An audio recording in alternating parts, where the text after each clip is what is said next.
Ambassador Elena Voss stood in the grand chamber of the Galactic Council and waited. She had been waiting for 3 hours now. The other ambassadors walked past her without looking. Some laughed quietly with their companions. Others simply ignored her as if she were part of the furniture. This was normal. This was how it had been for 300 years. Elena was 72 years old. She had spent the last 40 years of her life in this chamber, representing humanity to the 47 species of the Galactic Council. 40 years of being dismissed. 40 years of being told to wait. 40 years of watching other species expand across the stars while humanity remained confined to their small corner of space. She was tired, but she would not show it. Humans did not show weakness here. The chamber itself was beautiful. Crystal walls rose 50 meters high, catching the light of the binary stars outside. The floor was made of polished stone from a world whose name Elena could not pronounce. Everything about this place was designed to remind younger species that they were small, new, and unimportant. And humanity was very young by galactic standards. First contact had happened 3 centuries ago. The Vryn had arrived in their massive ships, looked at Earth and its struggling colonies, and offered humanity a choice: join the Galactic Council or remain isolated forever. It had not really been a choice at all. At first, humanity had been excited. They thought they would learn from older civilizations. They thought there would be friendship and trade.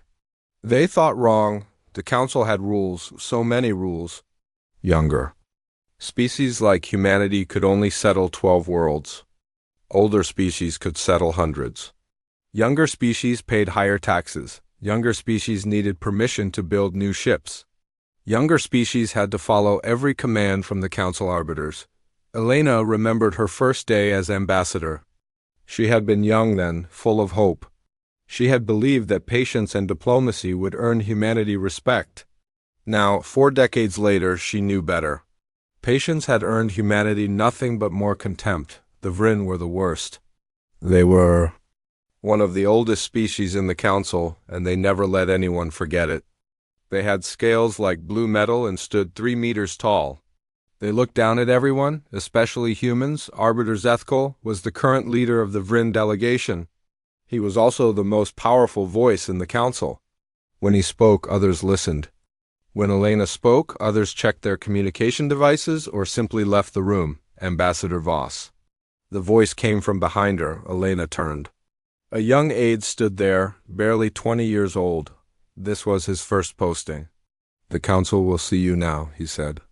"But they have limited time. You have 5 minutes to present your petition." 5 minutes. Elena had requested 30. She had prepared for 30. But she would work with 5 because that was what humans did. They adapted, they endured. "Thank you," she said simply. The aide led her to a smaller side chamber. This was not even the main council hall. They had given her a subcommittee meeting for a request that concerned the lives of 50 million people. The human colony on Kepler 442b needed emergency medical supplies. A virus had spread through the water system. People were dying. Elena had been trying to get approval for an emergency supply run for 2 weeks. 2 weeks of forms and requests and waiting while people died. Other species could move supplies anywhere they wanted. But human ships needed council approval to leave their designated zones. Another rule. Another restriction. Inside the chamber, 3 council members sat at a raised platform. None of them were from major species. The council had sent their lowest-ranking members to hear humanity's request. The insult was deliberate. Elena presented her case. She kept her voice calm and professional. She showed the death counts.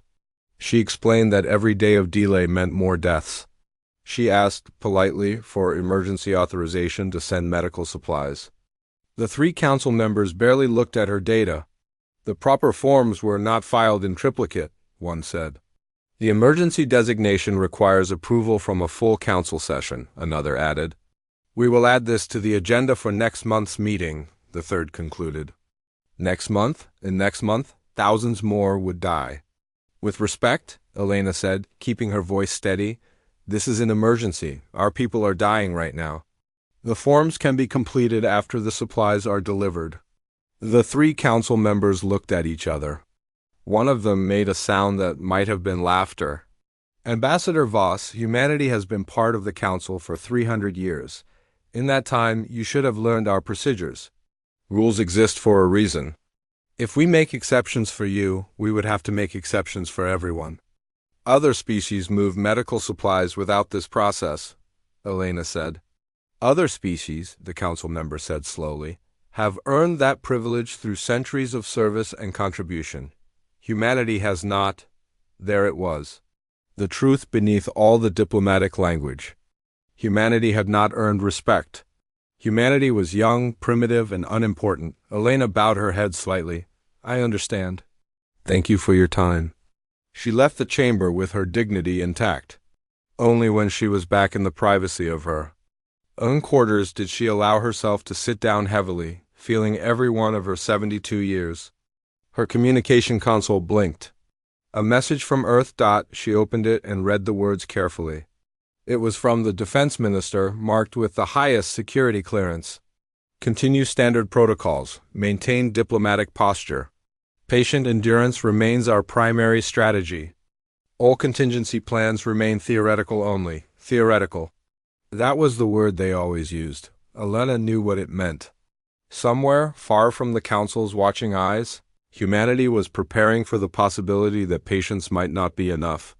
She thought about Captain Marcus Chun, an old friend from her academy days. He commanded one of humanity's exploration vessels out in the frontier regions. They barely spoke anymore, but she knew he was still out there, cataloging star systems and avoiding council patrols. Or at least that was what the official report said he was doing. Elena looked out her window at the stars. Somewhere out there, in the vast darkness, humanity's 12 colonies held 12 billion people. They worked and lived and raised children in the hope that patience would eventually pay off. That endurance would eventually earn them the respect they deserved. But Elena was beginning to doubt. 300 years of patience had earned them nothing but more restrictions, more mockery, more contempt. How much longer could humanity endure? How much more would they be asked to tolerate? She did not know. But she knew one thing with absolute certainty. Humanity would continue to be patient, would continue to endure, would continue to bend to every council demand. Until the day they decided not to. And on that day, Elena thought the galaxy would learn something important about human patience. It was not weakness. It was not fear. It was a choice. And choices could always be changed. She turned back to her desk and began preparing next month's petition for medical supplies. The work was endless, but she would do it. Because that was what humanity did. They endured, they waited, they remained patient. For now. The emergency message came at 0300 hour ship time. Captain Marcus Chun was awake instantly, years of military training overriding the need for sleep. He reached for his console before his feet touched the floor. Captain, to the bridge. Priority alert from Mars colony. Marcus was dressed and moving within 30 seconds. The corridors of the UHSF Perseverance were quiet at this hour, but the ship itself hummed with constant activity. 300 crew members worked in shifts, keeping this exploration vessel running smoothly. Exploration vessel, Marcus almost smiled at the term. The Perseverance was registered with the Council as a scientific research ship. Its official mission was to catalog mineral deposits in the outer systems. Its official crew complement was 100 scientists and support staff. The truth was more complicated. On the bridge, his first officer was already reviewing the incoming data. Report, Marcus said, sliding into his command chair. Mars colony is experiencing catastrophic oxygen system failure, Lieutenant Commander Sarah Park said. Her voice was calm, but her hands moved quickly across her console. Primary atmospheric processors have overloaded. Secondary backups are failing. They have maybe 6 hours of breathable air left. How many people? 50,000 colonists. Another 10,000 are in the deep mining operations. They're safe for now, but the main habitat domes are losing pressure fast. Marcus felt his chest tighten. 50,000 people. 6 hours. What's the nearest council vessel? Sarah's jaw clenched. The Vrin patrol ship Sovereign Justice. They're 45 minutes away at emergency speed. Have they responded to Mars Colony's distress call? Yes, sir. They acknowledged the call 3 hours ago. 3 hours. Marcus felt something cold settle in his stomach. And? Sarah met his eyes. They said they need to verify the emergency through proper council channels. They need authorization from a council arbiter before they can render aid. 3 hours, Marcus said quietly. They've been waiting for authorization for 3 hours while people suffocate. Yes, sir, Marcus knew the rules. Human ships like the Perseverance were restricted to their designated patrol zones. Mars was outside his zone. If he went there without authorization, it would be a violation of council law. Humanity could face sanctions, fines, possibly lose more of their limited privileges, but 50,000 people would die if he followed the rules. How fast can we get there? He asked, but Sarah had already calculated it. If we push the engines beyond safety limits, 90 minutes. Do it. Full emergency speed to Mars. Prepare all atmospheric relief equipment. Sir, we don't have authorization. I know, Marcus said. Log my decision. I take full responsibility. Now get us there. The Perseverance turned and accelerated, pushing its engines far beyond what council regulations allowed. Marcus watched the stars streak past and thought about consequences. His career was probably over. He might face prison. Humanity might face sanctions, but 50,000 people would live. They arrived at Mars Colony in 87 minutes. The habitat domes were in crisis. Marcus could see the stress fractures in the transparent panels even from orbit. Deploy all teams. I want atmospheric processors online in those domes within 20 minutes. His crew moved with practiced efficiency. The Perseverance had trained for this scenario. Every human ship had, though they would never admit it to the council. Within 18 minutes, breathable air was flowing again. Within 30 minutes, the crisis was stabilized. Marcus sat back in his chair and waited for the consequences.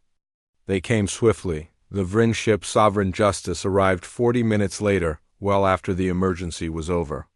Their commander contacted the Perseverance immediately.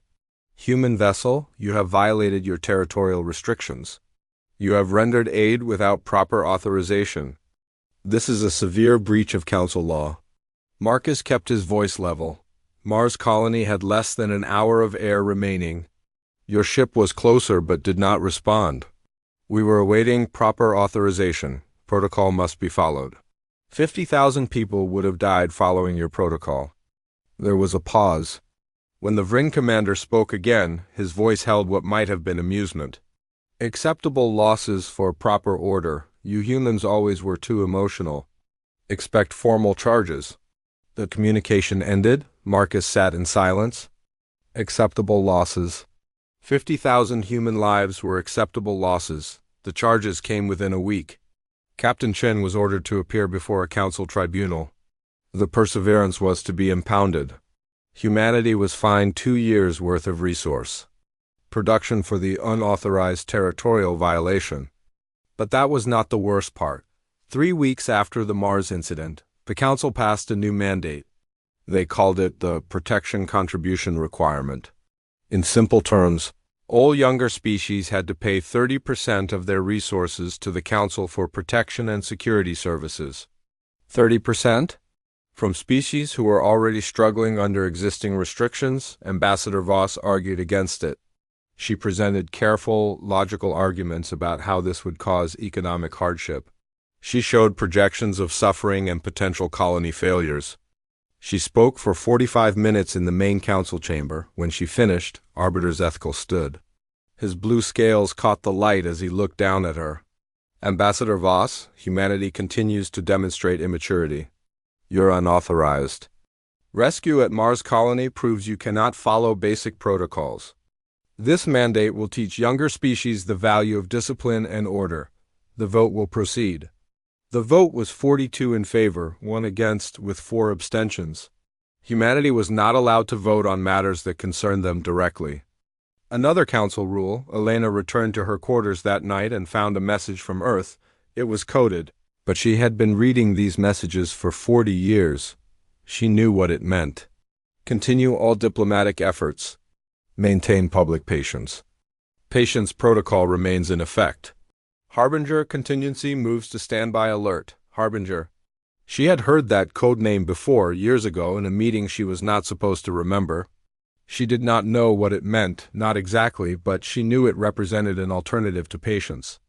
She thought about Captain Chun, now awaiting trial for saving 50,000 lives. She thought about the 30% tax that would cripple human colonies.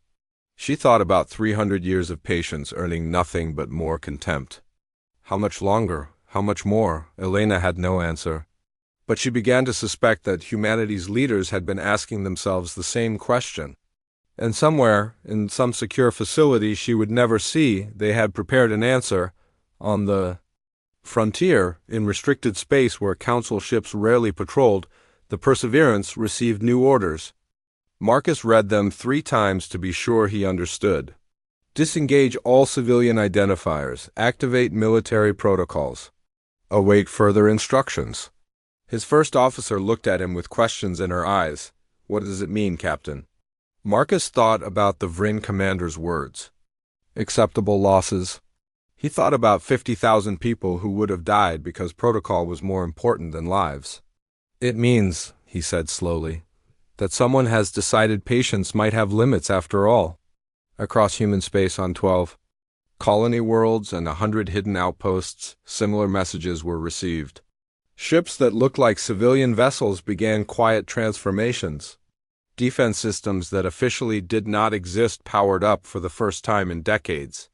Soldiers who wore the uniforms of scientists and miners remembered their real training. And on Earth, in a bunker deep beneath the Defense Ministry, a single order was prepared and sealed, waiting for the one circumstance that would trigger its release. The galaxy did not notice. The Council continued its business as usual. The Vryn celebrated their new mandate. Younger species bent under the added burden and endured because they had no choice. Humanity bent too. They paid their fines.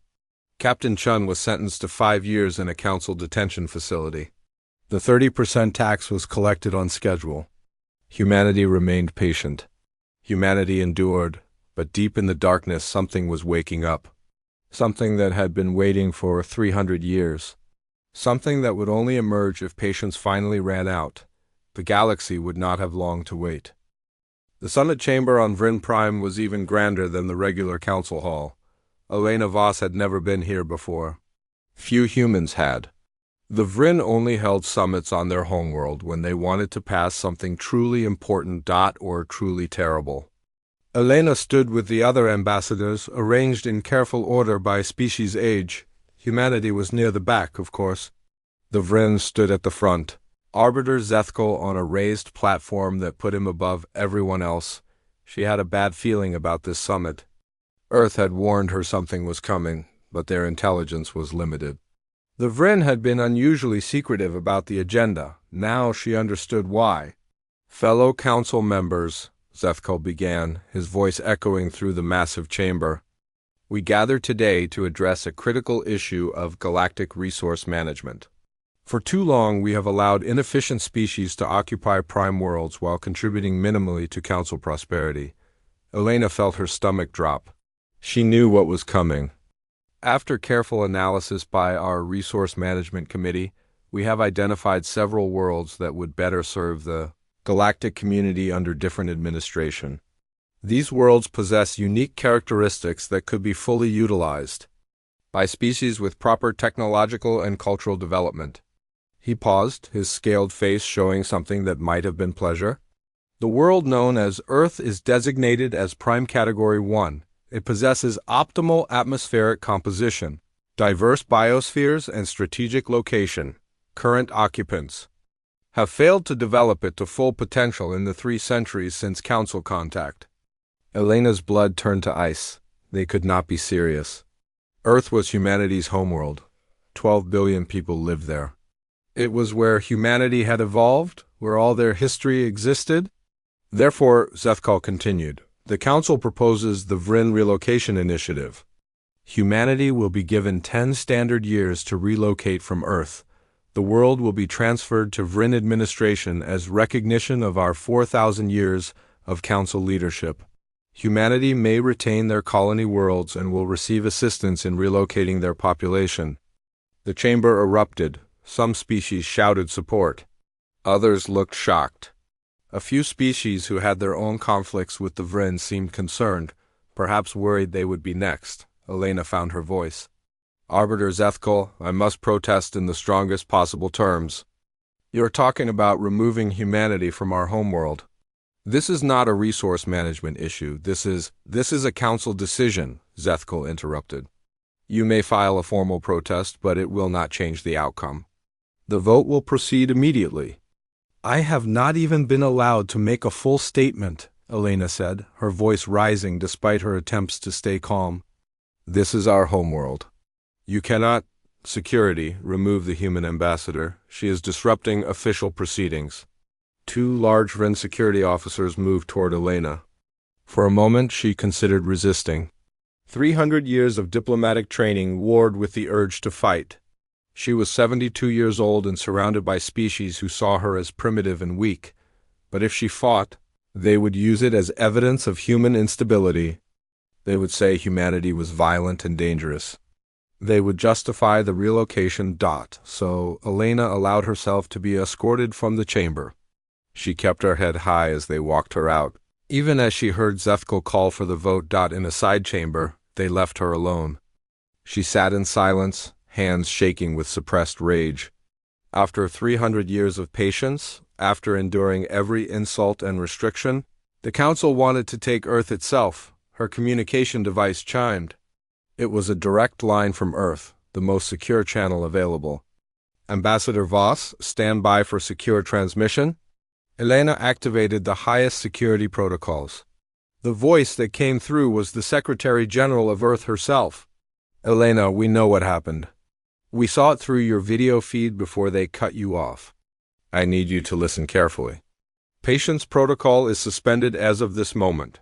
Directive Harbinger is now active. Elena felt something break inside her chest. Relief and horror mixed together. Active? She whispered. Are we certain? The vote passed 42-1 with 4 abstentions. They took our world, Elena. They voted to erase humanity's birthplace like it was a corporate merger. So yes, we are certain. Harbinger is active. You need to leave Vryn Prime immediately. We are sending extraction. What about the other ambassadors? What about leave now? That is a direct order. What comes next is not for diplomats. The transmission ended. Elena sat in shock for a moment. Then she moved. She had been a diplomat for 40 years, but before that, she had been a soldier. That training came back now. She had memorized the layout of this complex when she arrived. She knew where the human delegation's ship was docked. She began moving toward it, keeping to service corridors, avoiding main passages behind her. In the summit chamber, Arbiter Zethkal was celebrating. The vote had passed easily. Earth would be theirs within a decade. The humans would scatter to their pathetic colonies, and the Vryn would claim the prize world they deserved. He decided to address the galaxy directly. It would be good for morale, good for establishing the Vryn position. He activated the broadcast system that would transmit to every council world. People of the galactic community, he began.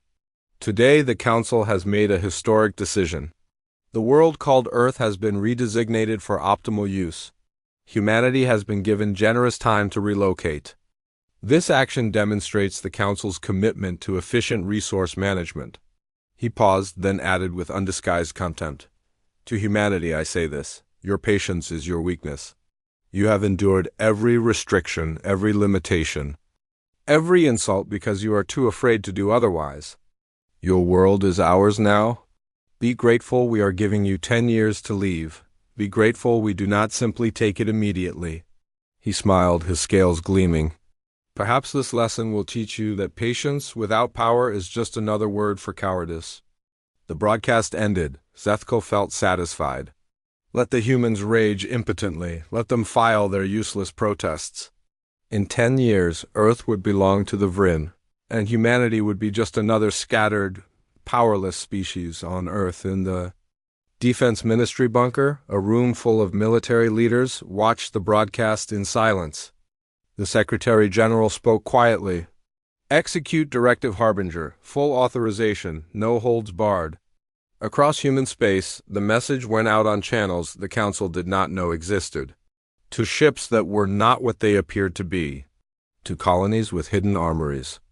To soldiers who had worn civilian disguises for decades, 3 words repeated across 100 worlds.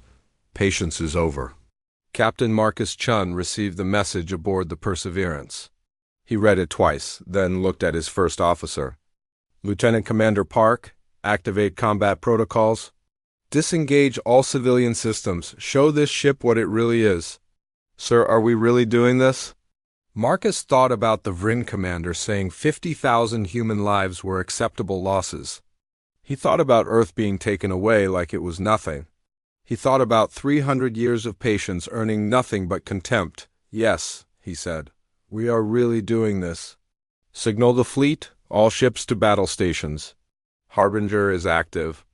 Around him, the Perseverance transformed.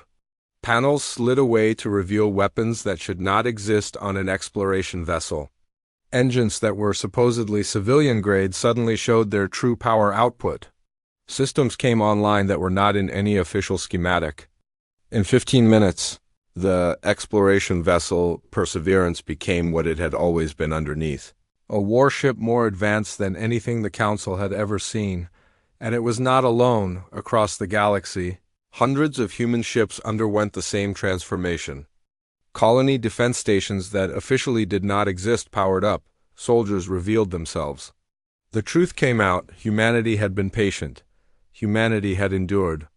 But humanity had not been idle for 300 years while appearing weak and restricted. Humanity had been preparing for the day when patience would no longer be enough. That day had come. The galaxy was about to learn why humanity's patience had never been weakness. It had been mercy, and mercy had just run out. The Vrin home fleet was the pride of the Council military. 200 warships, each one built with technology refined over 4,000 years. They orbited Vrin Prime in perfect formation, a symbol of power and dominance. They had 7 hours to live. Captain Marcus Chun watched the tactical display as the Perseverance dropped out of faster-than-light travel at the edge of the Vrin system. He was not alone. 63 other ships appeared with him, materializing from impossible distances. The Vrin had no idea humanity had developed faster-than-light technology beyond Council standards. They had no idea about a lot of things. Captain, we're being hailed by Vrin Fleet Command, Lieutenant Commander Park reported. They're demanding we identify ourselves and leave immediately. Ignore them, Marcus said. All ships, execute Harbinger Protocol Alpha, target military installations only. 0 civilian casualties. What happened next would be analyzed by military historians for centuries. The Vrin fleet reacted exactly as their training dictated. They formed defensive positions, charged their weapons, and prepared to overwhelm what they assumed were lightly armed exploration vessels. They never got the chance to fire. The human fleet moved with precision that seemed impossible. Ships that should have been slow and clumsy danced through space like fighters. Weapons that officially did not exist tore through Vrin shields as if they were paper. The Perseverance alone destroyed 12 Vrin warships in the first 60 seconds. Its railguns fired projectiles at a significant fraction of light speed. Its missile systems deployed weapons with guidance systems 3 generations beyond anything the Council had seen. Its defensive shields absorbed return fire that should have vaporized it. Across the battle space, the same story repeated. Human ships that had pretended to be civilian craft for 300 years showed their true nature. Every exploration vessel was a warship. Every cargo hauler was a troop transport. Every mining ship was a weapons platform. The Vrin fleet fought back desperately. They were brave and well-trained. It did not matter. The technology gap was too large. The humans had spent 3 centuries preparing for this moment. Within 4 hours, the Vrin home fleet was debris. Within 7 hours, every Vrin military installation in the system was destroyed. Shipyards, defense stations, weapon platforms, all reduced to scrap. And not a single civilian had been harmed. Every strike was surgical, every target was military. The message was clear. Humanity could have killed everyone, but chose not to. This was not genocide. This was a lesson. Marcus sat back in his command chair as the last Vryn military station went dark. Around him, his crew worked in disciplined silence. They had trained for this, but actually doing it was different. They had just destroyed the most powerful fleet in the galaxy. Status report, Marcus ordered.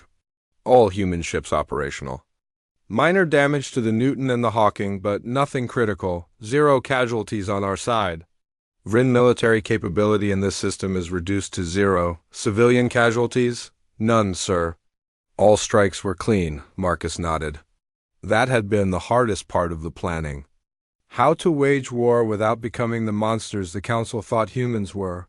Signal the fleet. Move to secondary targets. We have a long list to work through, the human fleet divided.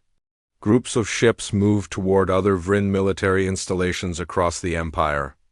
More human forces appeared throughout Council space, emerging from hiding places no one had suspected. On the Council homeworld of Sanctuary Prime, the emergency session was chaos. Ambassadors from 47 species shouted over each other. Arbiter Zethkal was silent, his scales dull with shock. The Vryn fleet was gone. 7 hours.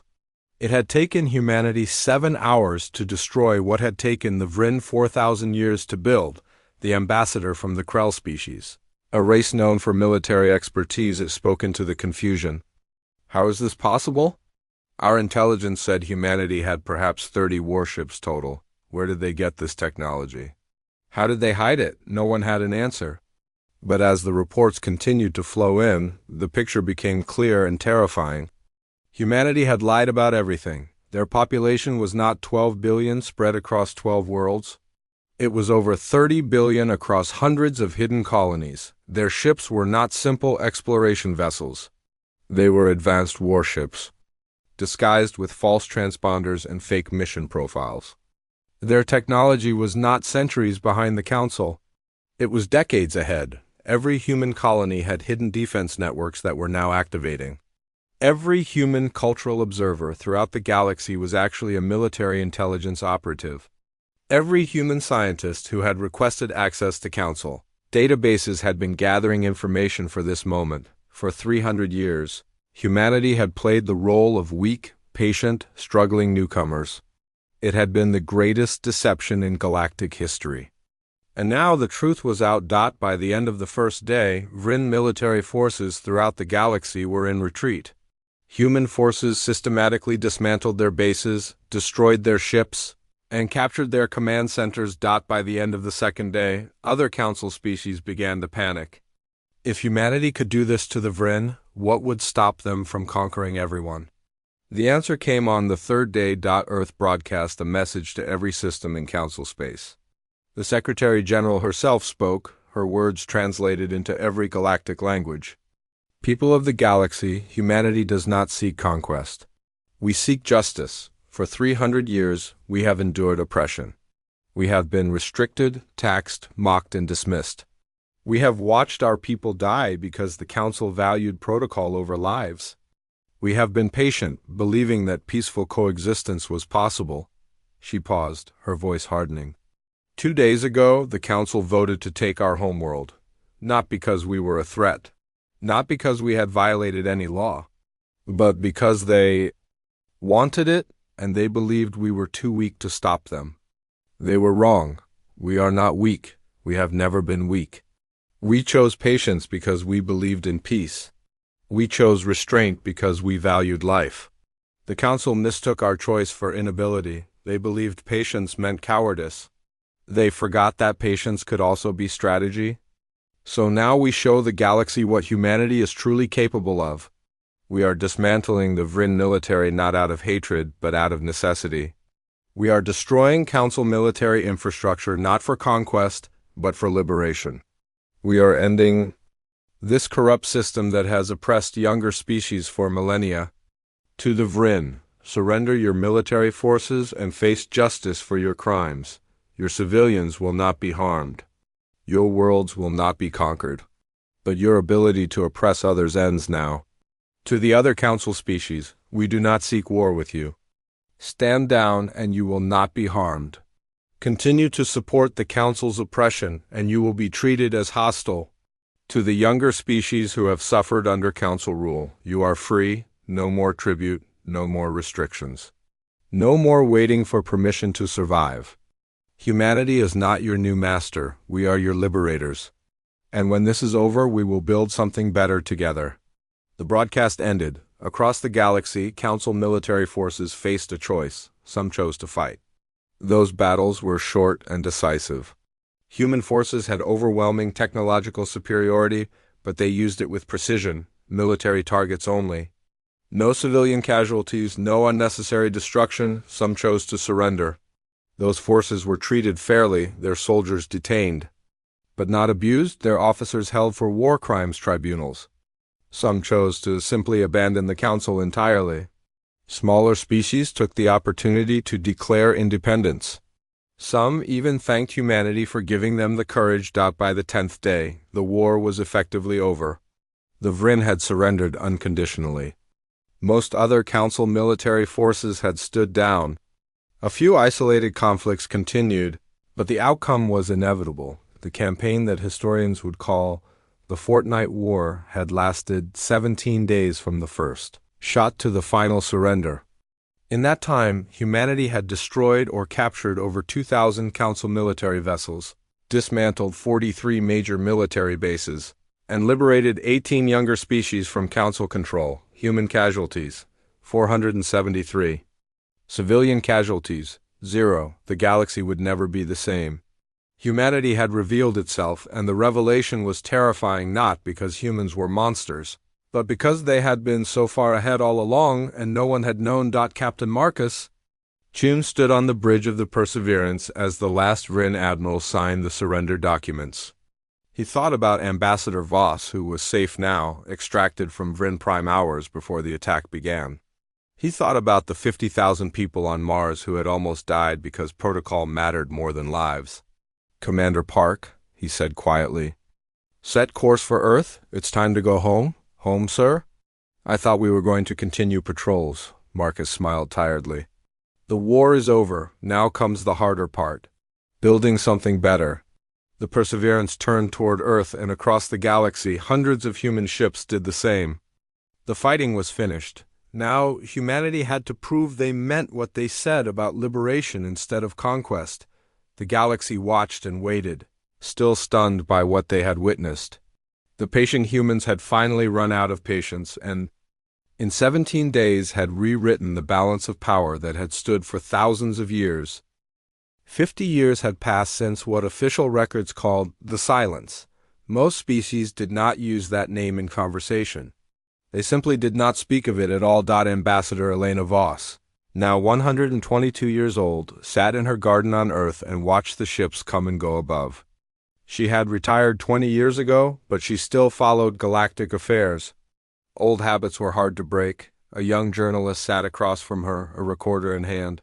He was from one of the younger species, what used to be called the oppressed species under Council rule. He had been born after the Silence. He had no memory of what came before. "Ambassador Voss," he began carefully, "I am writing a historical piece about the formation of the Galactic Union, but there is a period that no one discusses, 17 days between the end of the old Council and the beginning of the Union. I was hoping you could tell me what happened." Elena smiled softly. She had been expecting this question for 50 years. Someone always asked eventually. "You want to know about the Fortnight War," she said. The journalist flinched slightly at the name. "If you are willing to discuss it." "I understand if it is too difficult." "Difficult?" Elena laughed quietly. "Young man, I lived through it. I was there when it started. I was there when it ended. Difficult is not the right word." She looked up at the sky, remembering. "You have to understand what it was like before. The Galactic Council was not what your histories describe. It was not a noble organization that tragically failed. It was a system built on oppression. Older species controlled everything. Younger species existed to be exploited. I have read the histories," the journalist said. "But they do not explain what happened during those 17 days. They do not explain how humanity suddenly had the power to dismantle the Council. Most importantly, they do not explain why no one speaks of it. Elena nodded. Those are the right questions. Let me answer them in order. She settled back in her chair, her old eyes focused on memories. Humanity was patient for 300 years. Do you know why? It was not because we were weak. It was not because we were afraid. It was because we believed that peaceful coexistence should be the first choice, not the last resort. But while we were being patient, we were also being practical. Every exploration ship we sent out mapped not just star systems but strategic positions. Every scientist we embedded in council institutions learned their technology and found its weaknesses. Every colony we established had hidden purposes. Every year we endured humiliation. We were also preparing for the possibility that patience might not be enough. The journalist listened intently, recording every word. When the council voted to take Earth, they made a mistake. They believed our patience was weakness. They believed we would simply accept it because we had accepted everything else. They forgot that patience is a choice and choices can be changed. So we showed them what we were really capable of. In 17 days, we dismantled the most powerful military force in the galaxy. We destroyed thousands of warships. We captured dozens of bases. And we did it with minimal casualties on any side because we were never interested in genocide. We wanted justice, not revenge. The journalist hesitated before asking his next question. Ambassador Voss, the records show human technological superiority was absolute. Ships, weapons, defensive systems, all decades ahead of Council technology. How did humanity achieve this without anyone knowing? Elena's smile faded. That is a question I will not answer completely. But I will say this. Humanity has always been good at innovation under pressure. 300 years of oppression gave us plenty of pressure. But why does no one speak of it? The journalist pressed. I have tried to interview dozens of species who live through the silence. None will discuss it in detail. Official records are sparse. It is as if the entire galaxy has agreed to forget. Not forget, Elena corrected. Choose not to remember. There is a difference. She leaned forward, her voice becoming more serious. Let me tell you what happened after the war ended. Humanity gathered the surviving council leaders and held trials. Real trials, with evidence and defense attorneys and fair judgments. Some were found guilty of crimes against younger species. They were punished. Others were found to have simply been following orders or were not responsible for the worst atrocities. They were released. Then humanity did something unexpected. We did not take control. We did not become the new council. Instead, we called a convention. Every species, young and old, was given equal voice. We wrote a new charter together. The Galactic Union was born not from human dominance but from collective agreement. But, the journalist prompted, sensing there was more. But, Elena continued, the other species could not forget what they had seen. In 17 days, humanity had demonstrated power so overwhelming that resistance was meaningless.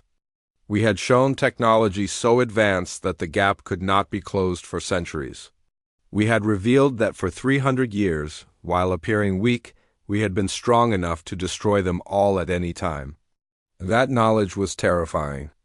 Not because humanity was cruel, we had proven we were not. 0 civilian casualties, remember? But because humanity's patience had been a mask, a choice, and what one chooses to do, one can choose not to do. The journalist was quiet for a moment, processing this. So they choose not to speak of it because speaking of it means remembering how close they came to pushing humanity too far. Because discussing it means acknowledging that human patience is not weakness, never was weakness, and might not last forever. Because every species that witnessed the Fortnight War understands that humanity could do it again. Elena's voice softened. We do not want to do it again. We meant what we said about building something better. The Galactic Union has been more peaceful and prosperous than the Council ever was. All species are truly equal now. Trade is fair. Expansion is allowed. Younger species are not exploited. But everyone knows that humanity enforces those rules, not through threats, not through visible force, but through the memory of 17. Days when the patient species finally stopped being patient. It is a taboo, the journalist said slowly. A collective agreement not to discuss it. Exactly.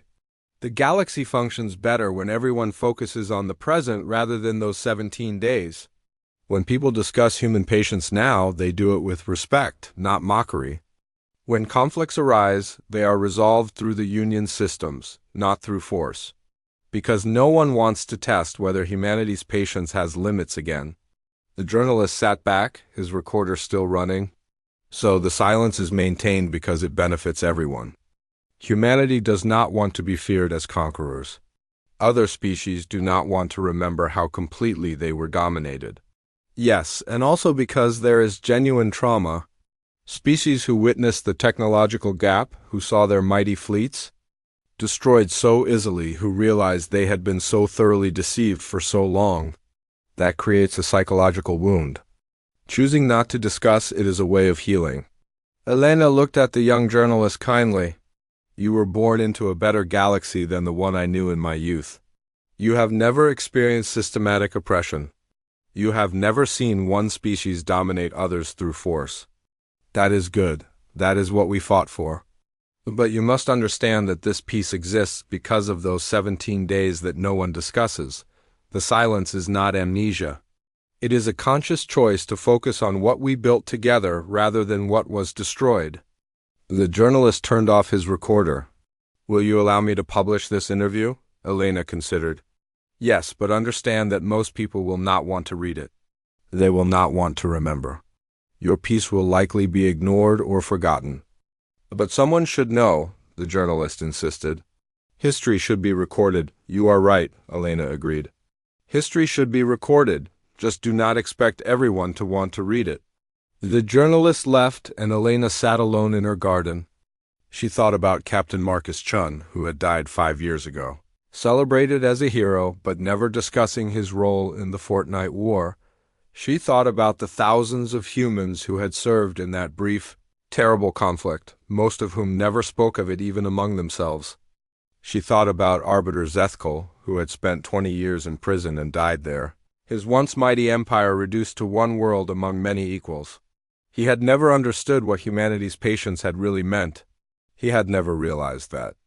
Patience combined with capability was the most dangerous combination in the galaxy. Above her, the ships continued their traffic. Human vessels, Vryn vessels, Krell vessels, ships from dozens of species, all moving freely through space that had once been divided by strict council boundaries. It had worked. The new system had worked. 50 years of genuine peace and equality, but Elena knew the truth that most preferred not to think about. It worked because everyone remembered what happened when you pushed humanity too far. It worked because the silence was maintained not through force but through collective understanding. Humanity's patience had limits. Those limits had been reached once. No one wanted to see what would happen if they were reached again. So the galaxy chose not to remember. They chose to focus on the present, on the peace, on the prosperity. They chose to treat humanity with genuine respect rather than false superiority. They chose to maintain a system where patience,